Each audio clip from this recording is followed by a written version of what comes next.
Então, para a física quântica, a árvore que caiu lá na Amazônia, se não tiver absolutamente nenhum ser senciente lá, ela não caiu. Mas aí é a discussão, as árvores são ou não são seres sencientes? Nós temos seres sencientes ou não em outras dimensões entrelaçadas com essa, então a discussão é gigante. Mas suponhamos que não existisse mesmo, nenhuma possibilidade de um ser senciente na árvore lá no meio da Amazônia, ela não teria caído, ela nem existiria. Entendeu?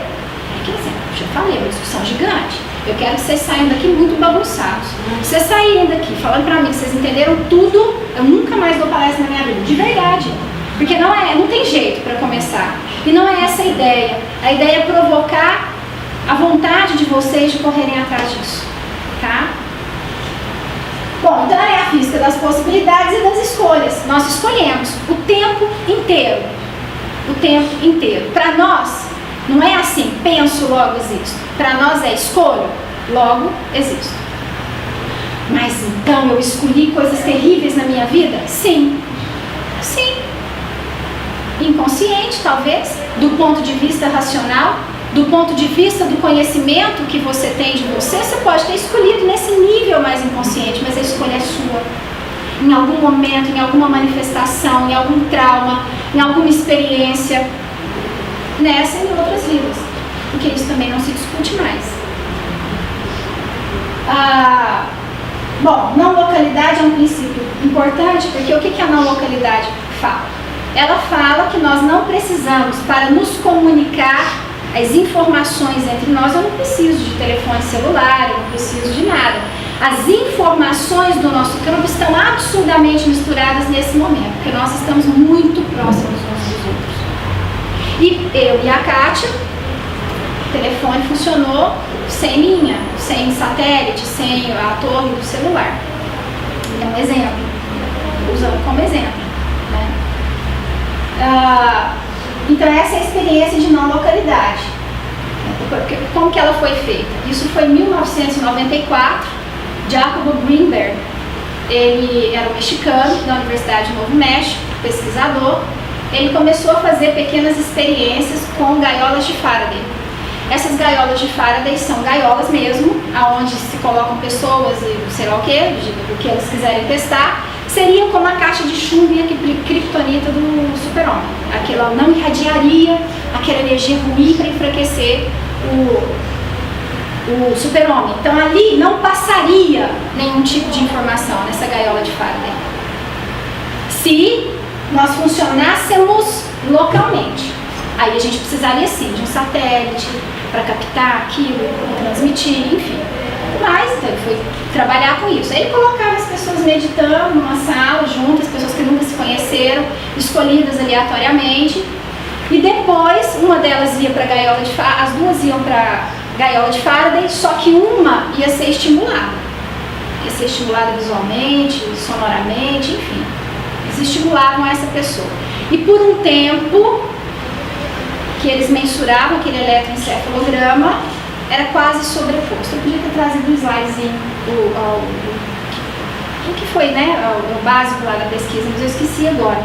Mas é praticamente sobreposto. Você vê as linhas de o que foi realmente estimulado, e o outro que não sabia nada do que estava acontecendo, que deve ter sido um tédio ficar naquela gaiola de Faraday aquele tempo, esperando que alguma coisa acontecesse.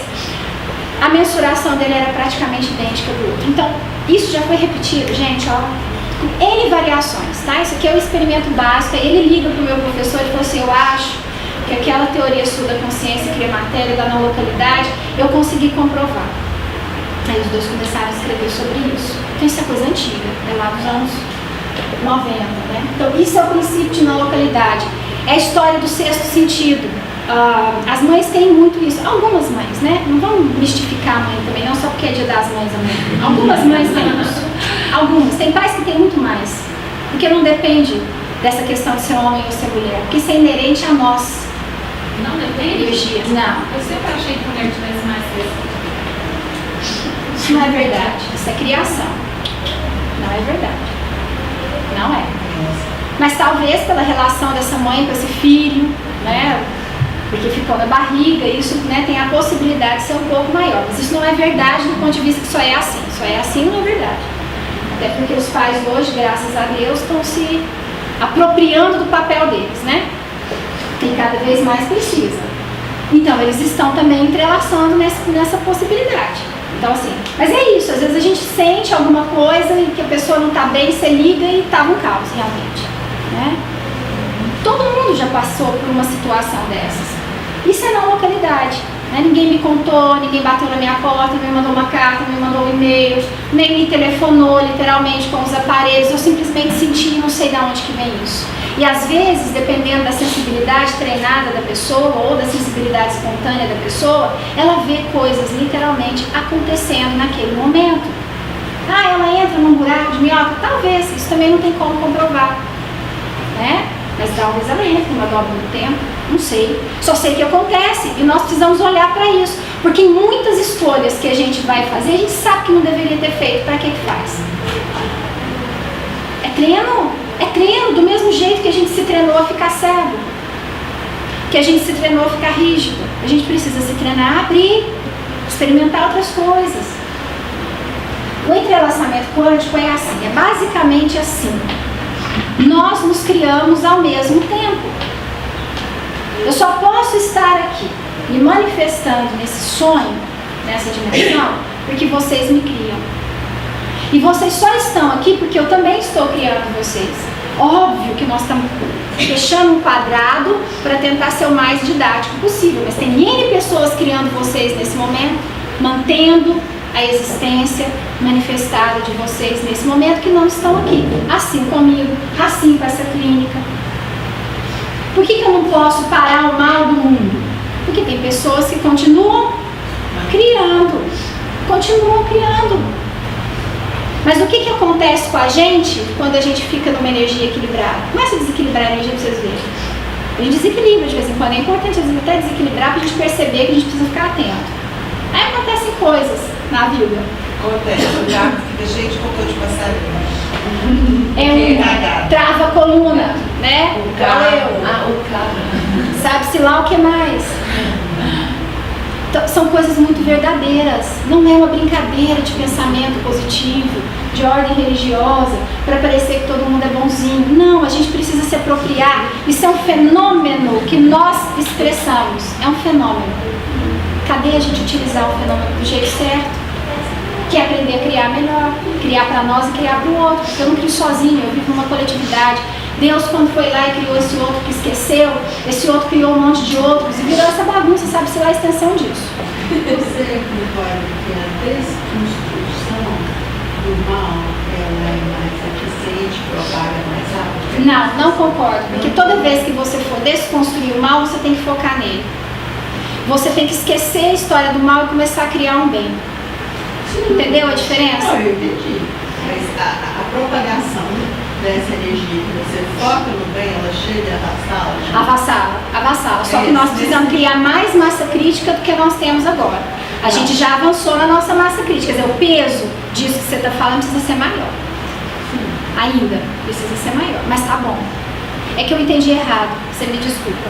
Eu entendi como se a gente estivesse focando no mal. E tem pessoas que acham isso mesmo. Por exemplo, a gente está criando uma ONG, né, Márcia? E a primeira coisa que eu pedi para quem vai trabalhar com textos, essa coisa toda, é que eu não quero nada negativo nas páginas da ONG. Não quero absolutamente nada negativo. Oh, mas como é que a pessoa vai saber que o cachorro estava machucado, que ele foi atropelado? Ué, ela não precisa saber que o cachorro foi atropelado, que ele está mal, que o machucado que ele teve. Ela só precisa ter vontade de tirar os cachorros da rua e dar uma situação de vida melhor para eles. Porque senão nós vamos desviar do que a gente quer fazer, do que a gente quer produzir, para entrar numa onda que não funciona. Não funciona. Vocês dão conta de ficar vendo demais aquelas coisas? Não. Vocês doariam dinheiro, por exemplo, para uma causa que o tempo inteiro mostrasse um cachorro estrupiado, um gato estrupiado, um passarinho engarrafado, igual eu vi esses dias no Facebook? Nossa, o passarinho Vocês viram engarrafado eu aquilo? vi. Foi sem noção aquilo. A hora que sabe quando você perde as forças? Você fala, não, eu sei, assim, não dá, entendeu? Não dá. Ninguém acessa, gente. Por quê? Porque nós estamos cansados disso já. Porque o mundo está mudando para uma outra tônica. E se eu corro contra a corrente, eu acabo me afogando. Não é assim quando a gente está lá no afogamento? Você tem que deixar seu corpo boiar e seja lá o que Deus quiser onde você vai chegar. Porque você tem mais chance de sobreviver do que se você nadar contra a corrente. Agora nós não devemos nadar contra a corrente. Foi ótimo a Marilda se manifestar, porque a gente esclarece isso tudo. Porque é isso, é focar. A socialização dessa informação é considerada como importante no contexto desse, que é uma oportunidade. Claro, claro. E aí a gente precisa, que nem assim, a gente já vai lançar um livro, ele já está pronto, a gente está só decidindo, né? Qual que é o formato melhor, formato gráfico mesmo, né? Que facilita, mas é um livro para crianças sobre física quântica. Que eu sei que os adultos vão se beneficiar, porque quem eu já apresentei o livro para fazer uma crítica, né? Falei, não, escreve, por que é para criança? Não é, eu entendi isso aqui agora. Eu falo, não, mas é para criança, assim, o foco é levar para as escolas, que os pais comprem, que as crianças introduzam isso na vida desde cedo. Porque aí não cresce com essa dificuldade dual que a gente tem de mudar o pensamento. Nós temos muita dificuldade, nós estamos viciados em enxergar só de um jeito. E aí é muito complicado. O ego é dual. O ego é dual. O ego é uma expressão material desses conflitos da dualidade quando Deus resolveu querer fazer a gente esquecer que a gente era ele. Essa é a história. Historinha. Vocês entenderam que é uma historinha, né, gente? Assim, não tem como eu provar. É uma historinha que, assim, parece que faz bem pra gente entender isso aí. Então, esse entrelaçamento é essa história. É a história do olho do observador. Quando vocês forem estudar um pouco mais sobre física quântica, vocês vão perceber que existe um observador senciente que faz a onda de informações colapsar. Eu estou aqui, ó, deve estar passando coisas inimagináveis aqui, e eu vou colapsando aquilo que eu quero. O que é colapsar uma onda? É quebrar ela deixa de ser fluida e passa a ser uma partícula. Essa é a história da ondulatória da física quântica. Essa é a história da luz. A luz tem um comportamento dual. Por muito tempo eles acharam que luz era só partícula. Por isso que não tinha fibra ótica. O dia que eles chegaram à conclusão de que luz funcionava dos dois jeitos, hoje a gente já está falando em computador quântico, processador quântico, entendeu? Que não funcionaria como partícula. São coisas que depois vocês têm que estudar. Eu preciso citar, mas eu não tenho como explicar minuciosamente tudo isso. Mas é isso. Aqui está cheinho de informação. E eu estou captando aquilo que eu acho que é mais interessante para as pessoas que estão aqui. Como que você sabe disso? Não sei, alguém sabe por mim. Eu confio. Eu simplesmente confio. Vocês não passaram por essa experiência? Nossa, gente, que coisa estranha, eu vou falar essas coisas. Aí o outro chega para você e fala, não, foi tudo de bom aquilo que você falou. Não se arrepende, não. Olha, você não sabia que o fulano estava passando por isso? Não. As coisas. Você está de dedinho levantado. Você já viu a luz? Já. Falei Já. Lucy é um filme recente do ano passado. Lucy vale a pena assistir. É uma trama, né? Mas assim, vale a pena assistir. Que com uma substância que eles vão aplicando ali, que é uma droga, né? Uma situação de filme. Desculpa.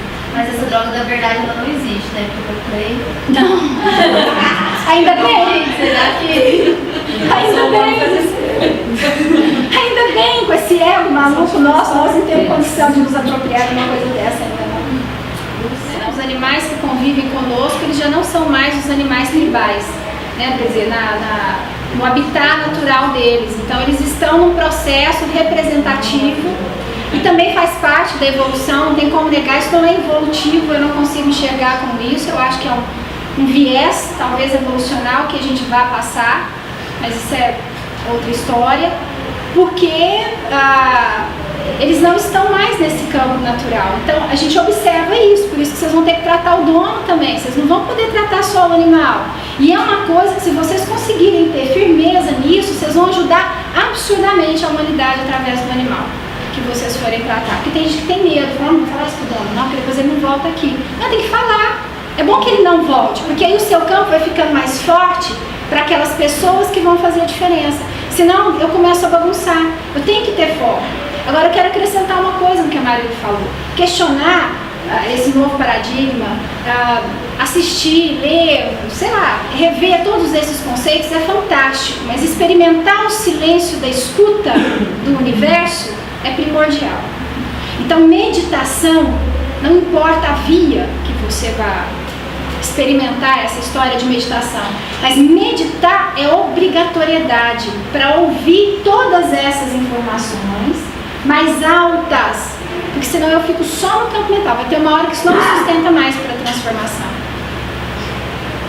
Meditação é não pensar em nada. Não existe isso. Porque não, já me falaram isso, você tem que esvaziar a mente. Não existe isso. Mas só de esvaziar a mente, você já está pensando em alguma coisa. Não existe isso. Não existe isso, mas isso é conversa para outra, entenda, não existe isso. A descontinuidade é a história do salto quântico, né? Já todo mundo acho que já popularizou, né? Salto quântico é nome de restaurante já. Então, é popular. Não tô brincando, não, eu tô entendendo. Salto quântico é nome de restaurante. Mas a descontinuidade foi isso que eles perceberam. Eu não sei como que os meninos estudam mais, eu até vou perguntar na aula depois.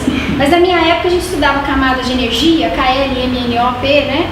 Aí tinha que fazer o negócio do spin, não sei o que era o lugar mais provável que ele iria aparecer, um S1, um S2, né? Vocês lembram disso? Então, mas é por aí. Aí naquelas camadas de energia a gente falava assim, tira energia, o elétron passa para uma camada mais energética, não lembro se eu estou até acertando isso aqui agora, porque eu também estou esquecida disso. Aí você coloca energia, ele vai para um canto, você tira energia, ele vai para outro campo. E nesse processo todo eles chegaram à conclusão de que o elétron ele não atravessa nenhum espaço, porque ficavam se perguntando isso, o que acontece? Para onde que essa criatura vai? Essa criatura tem que atravessar um túnel? Uma parede energética? Não, ele simplesmente é Harry Potter. Todo mundo, eu sou fã. Então ele aparata e desaparata. Lembram disso? Tem uma magia lá que é o aparatar e o desaparatar. É quando eles desaparecem de um lugar e vão aparecer em outro lugar. Então o elétron faz isso. Isso é descontinuidade. A gente vai, faz o que a Mariana falou, a gente vai meditar, a gente vai aprender, experimentar, se abrir, parar de ter medo desse mundo não dual, porque tem muito medo nessa história. Porque no final das contas a gente sabe onde que a gente vai chegar com tudo isso. Então dá medo, a gente tem medo do sucesso, a gente tem medo da cura, porque nós estamos acostumados a viver doentes, cheios de conflitos. Se eu não tiver conflito, como é que vai ser minha vida? Se eu não tiver com quem brigar, que felicidade que vai ser? Tenho com quem brigar, eu chego em casa, tá todo mundo bem, feliz. Família margarina é uma coisa boa, gente, desde que ela seja verdadeira. Eu posso pensar descontinuidade no Cura. processo da vida? Cura espontânea. Cura espontânea é processo de descontinuidade. Você tira um exame, faz um exame, você tá vendo lá alguma coisa, doença, um tumor, um glaucoma, qualquer coisa na pessoa, dali uma semana ela não tem mais nada e ela não fez nenhum procedimento que justificasse isso. Isso é descontinuidade, porque em algum momento, por N coisas que a pessoa está vivendo na vida dela fazendo, aquela doença deixou de se manifestar. Pronto, ela não tem por que ela se manifestar, não tem campo propício para a erva daninha nascer. Não tem erva daninha mais, acabou, as flores vão começar a nascer. Isso é descontinuidade. Por quê? Porque não tem algo que eu fiz sobre isso, entendeu? Algo prático. Eu só quero deixar muito claro assim, o que chateia muito as pessoas, né? É que nós estamos num movimento que às vezes a pessoa fala assim, por exemplo, tem uma coisa acontecendo hoje no mundo que é com relação à constelação familiar. Hoje mesmo aconteceu algo assim. Ai, porque o que você acha de eu levar meu marido, o cara tá surtado, literalmente surtado, do ponto de vista psíquico, né? Pra constelação, porque a fulana fez e falou que mudou a vida dela. Falei, ele tem acompanhamento? Não, mas ela falou que não precisa de nada disso, porque a constelação por si só curou. Eu falei, olha, eu não faria. Eu não faria. Primeiro que você não sabe o que vai acessar. Segundo que essa pessoa não foi preparada para enxergar o que ela vai ver. Terceiro que nós não temos a menor noção de como que ele está para ele poder interpretar o que vai acontecer, porque nós passamos por processos interpretativos ainda. Nós não voltamos à natureza de Deus 100%. Mas as pessoas estão dizendo, olha, faça porque vai curar. Não cura, te mostra uma holografia, mexe numa energia. Eu sou consteladora, eu posso falar isso tipo carteirinha. Não é bem assim. Assim como não é na vontade da criança. Não é na vontade da criança, não é no desejo da criança, é no trabalho do adulto. A criança deseja, o adulto trabalha. Então trabalhem sim a partir de hoje, a partir desse momento, para que vocês possam chegar no salto quântico, numa descontinuidade, numa cura, numa interação com os elementais, com todas essas informações, porque tudo isso é informação. Nós somos informação. Você não acha que o medicamento, sim, ele é importante em certos pontos? Psiquiátrico, você fala? Sim. É, rápido, tem que avaliar. Uma coisa claro. assim, o cara tá surtado. Precisa. É uma escolha. É. Dependendo de como ele chega, né, de quem vai tratar, isso Porque também às é uma vezes o medicamento escolha. ajuda. Aí ele enxerga certas coisas que ele vai conseguir doer. De repente você precisa dar Sim e não. Tudo isso tem que ser avaliado. Tudo isso tem que ser avaliado. Mas sim, nós não vamos descartar nada que possa vir a ser benéfico para a possibilidade de uma pessoa recuperar a consciência e caminhar na vida. Porque tem gente que acha que só por respirar o ar do universo vai melhorar, entendeu? Assim. Não, depende de com que ar que ele está respirando. Depende do que, né? De como que é esse processo, essa intenção. Agora, eu gosto muito assim, a sabedoria Veda tem uma fala muito assim, ó. Existe um discípulo comum, que vai ser o discípulo que vai fazer todas as coisas maravilhosas, né? Que o mestre pede, ele faz.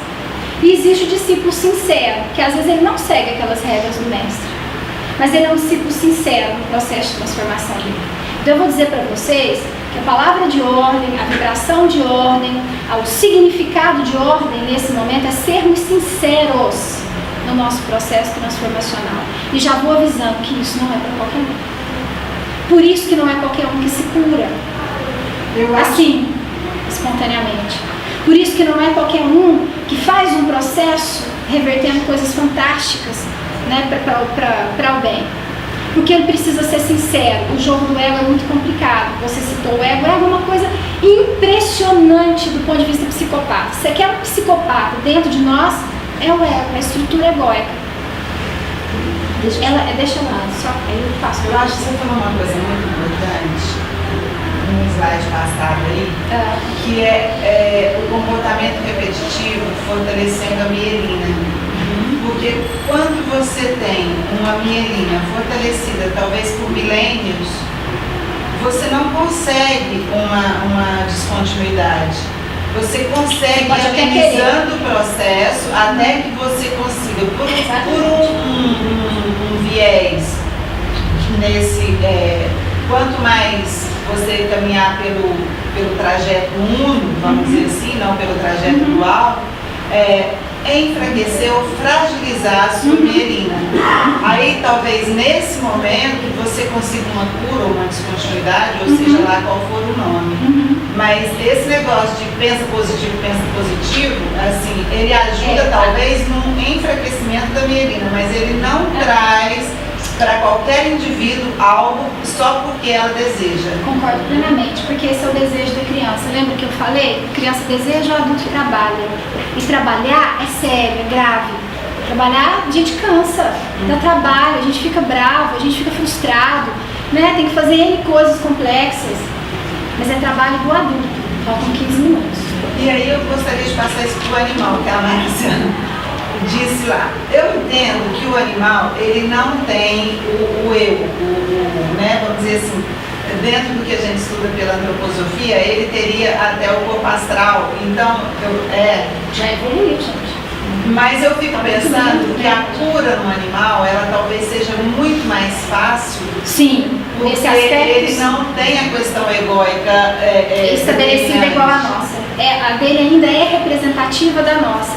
Então, se você quer curar o seu bebê com algum problema complexo, o seu cachorro, o seu gato, o seu pássaro, cure-se a si mesmo. Que é essa a responsabilidade.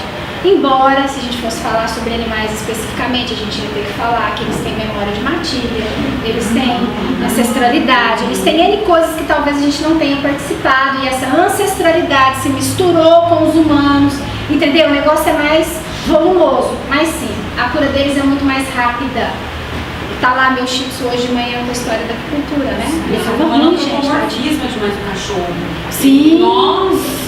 Sim, só que agora não tem jeito mais. Ai, absurdo. Não tem mais. Nós temos que achar um lugar mais equilibrado, mais saudável, mais justo, porque agora não tem jeito mais. Ele não vai voltar a ser. o que ele foi lá no primitivismo dele. Então nós temos que refazer isso tudo, porque essa outra história também, né? Então deixa o animal ser só animal, aonde? Ele está no meio da cidade. É muito complexo. Somos nós somos os guias de nós mesmos, né? E somos os guias de tudo o que há hoje aqui no planeta. Não tem jeito, somos nós, entendeu? Mas sim, isso é verdade. Agora é preciso começar um processo. O que não dá certo quando a gente está com pensamento positivo? Os medos. Nós somos uma dicotomia entre amor, estou chamando de amor, uma vibração equilibrada, e medo, uma vibração desequilibrada disso que eu estou chamando amor. Então, no final das contas, só tem amor. Medo é amor? É. Desorganizado, desordenado, adoecido, neurotizado. Porque só existe isso. A matéria-prima, que não estou falando de matéria concreta, mas assim, a matéria-prima do universo, com certeza é essa vibração.